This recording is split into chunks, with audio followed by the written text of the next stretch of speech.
What's up, everyone? Today I want to show you a new way that you can layer your leads. So what the conventional way is usually is that we have a pattern with a sound assigned to it. We'll duplicate that pattern and then we'll create a different sound or add a new sound to it to sort of layer that sound up.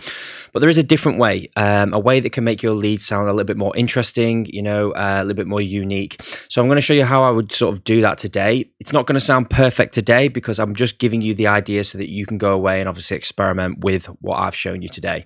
So what I've got here is just a melody MIDI out of my MIDI pack on the website. If you want to check that out, I'll just play it for you. And I've just assigned the AM Studios Plucks and Leads rack. So obviously you can use any synth you want, or you can check this out on the website also. But the point of this is I'm just going to show you how to layer slightly differently than the usual way. So I've got this pluck lead thing playing here.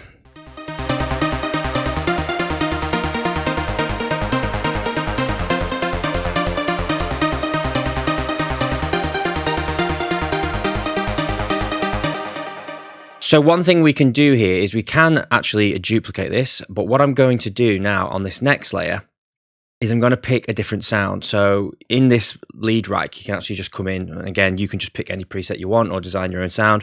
I'm going to randomize this a second and just find a different sound. Solo this.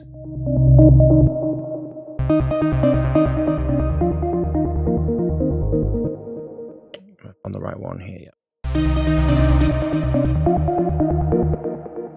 So pick a sound that's quite different from the first one. So we've now got these two playing.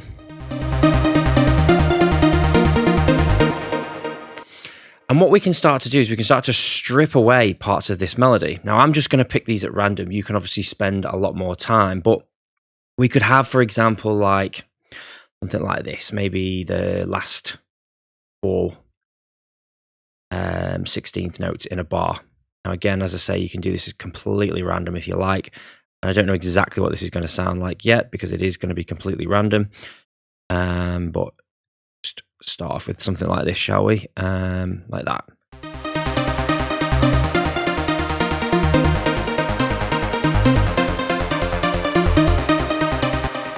So obviously that doesn't sound amazing, but the point of it is you're going to obviously spend more time with it. So let's pick a different sound for it to see if...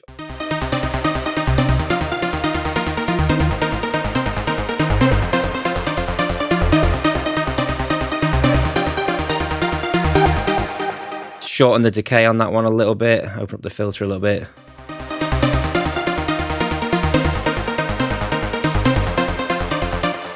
And what we could do with this as well, actually, is we could add in a bit more delay, for example, so that the notes are, or actually, let's add a little bit of an echo in here, shall we? Echo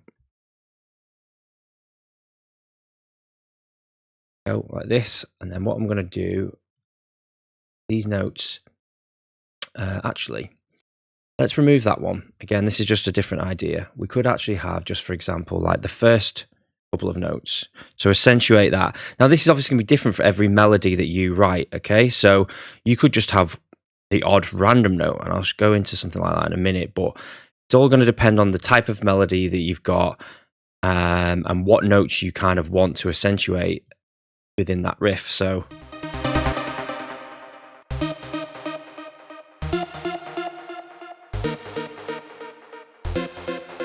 we could also as well maybe bring these up an octave so it's a little bit more of a difference.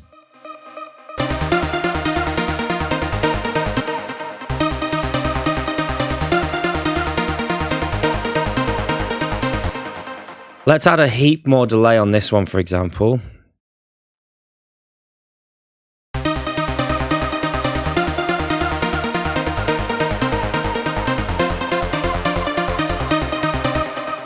Bring this one down as well so we can hear what we're doing. As I say, you spend lots more time mixing this, but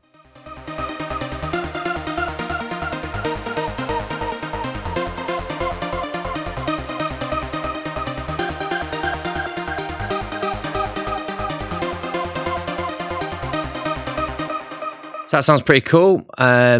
Let's show another idea on this. So let's again duplicate that, and then maybe this time we will remove a lot of the bottom notes, for example, and we'll move some of the top ones. So we're just getting random little pieces of the main melody playing different notes.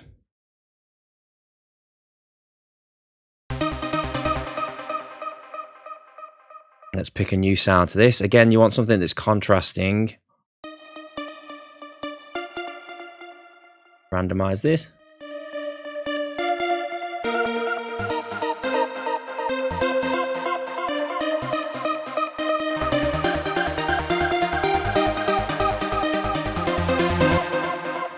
Okay, so I missed a load of the notes out there, but let's quickly get rid of them. And obviously, as I say, you would spend more time on the exact pattern, but this is just to sort of get your creative juices flowing.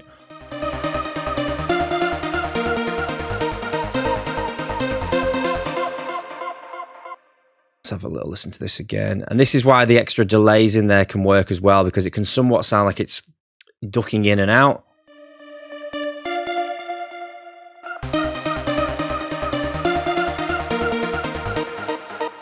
Let's add a bit more echo in this one.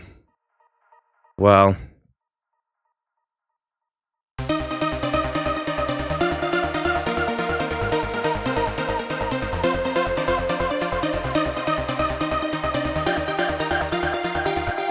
let's remove that one. Actually, no, let's just test them different together.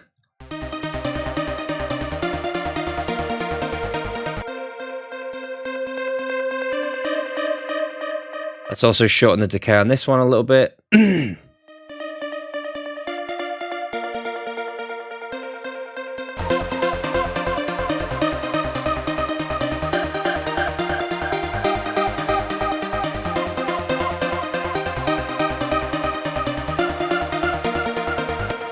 You could also, on this one, for example, have some auto pan, so it's kind of moving left and right a little bit.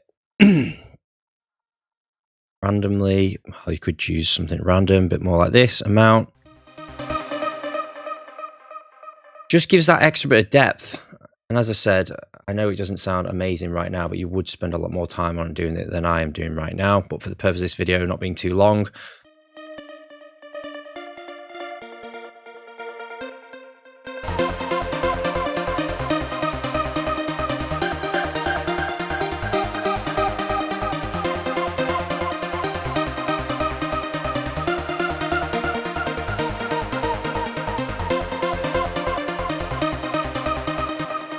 and you could just keep going. I mean, when it comes to, obviously, what I like to do when I'm getting ideas like this down is I like to have more to choose from and then remove the ones that I don't particularly like. And sometimes just these happy accidents of just messing around with different notes. You can come up with some really sort of creative ideas. Just maybe try something like this instead. So this time, I don't know, again, let's just take out some of these bottom notes, for example. And then for this one,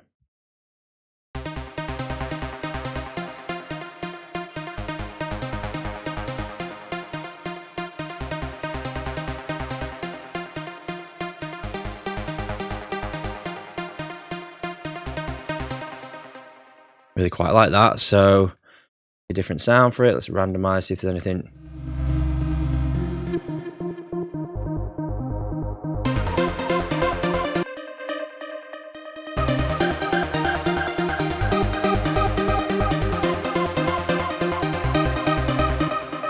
Another thing you could do here as well is you could completely remove the first one, for example.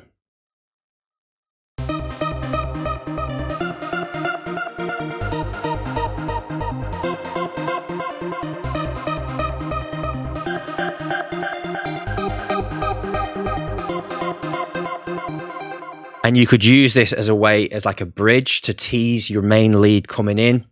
There's loads of different ways that you can kind of do this sort of thing.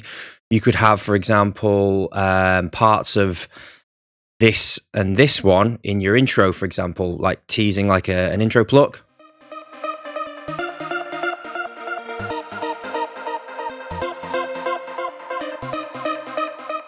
You know, with your kick and bass playing behind it, you could have just a shorter loop like this playing over and over again as to sort of like tease that main lead.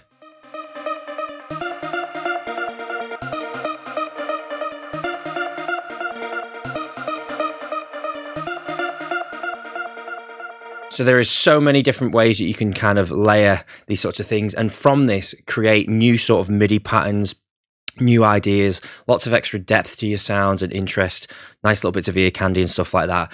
So if you've enjoyed the video, please hit that subscribe and notification bell. And if you are looking for more in-depth tips like this, be sure to head over to allanmorrowstudios.com, where there's plenty of stuff like this in the start to finish courses, the individual tutorials, there's sound banks, MIDI packs, and everything you can name for helping you with your trance productions. I hope you've enjoyed the video. Please share if you have, to let other people see the video, and I'll see you in the next one. Cheers.